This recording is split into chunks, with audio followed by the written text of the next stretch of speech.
This is an animation studio in London's Soho Square.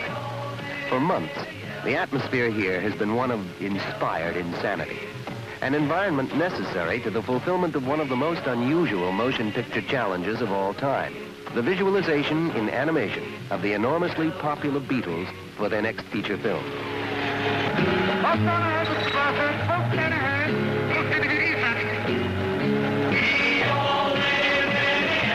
Most motion pictures begin with a story.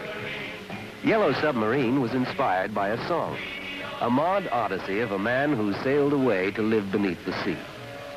From Homer to Tolkien, authors have been fascinated with the literary possibilities of impossible voyages and journeys to lands of fantasy. The most lasting work of Dante, Swift, Wells, and a handful of others have been based on Odyssey situations. In selecting Yellow Submarine for the Beatles' first full-length animated film, King Features, producers of the movie, were standing on firm literary ground. Adding greatly to the popularity of the Odysseys conceived by Lewis Carroll, L. Frank Baum, Jules Verne, and some of the others, have been the marvelous illustrations which have become nearly inseparable from the text, perfectly reflecting the authors and their times. In animation, of course, the illustrations are even more important than the words. In bringing the Beatles' mod op art world to the screen, the producers used every means at their command and invented many new animation techniques. The British magazine Punch observed that the Lennon-McCartney songs used in the film seem to have been conceived and brought forth in the pure, simple spirit of mystical innocence, like the paintings of Chagall. And like Chagall's works, the film tries to include everything in the world to make up its own cosmos.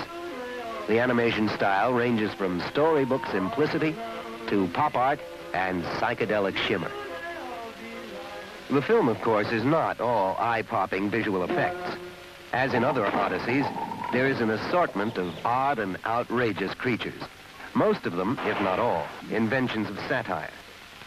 Says supervising director George Dunning, satire has become part of our daily diet.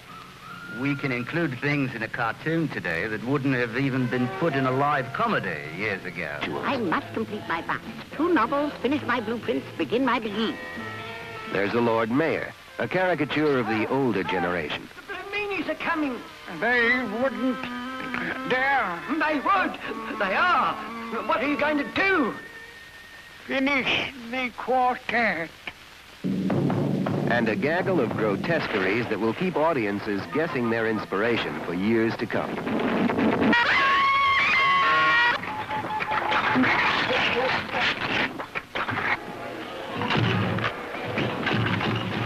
One group of characters is immediate. In A Hard Day's Night and Help, the Beatles proved that pop music movies can be made for adults. Now they're out to do the same for cartoons. But attempting to capture the Beatles in animation is risky business.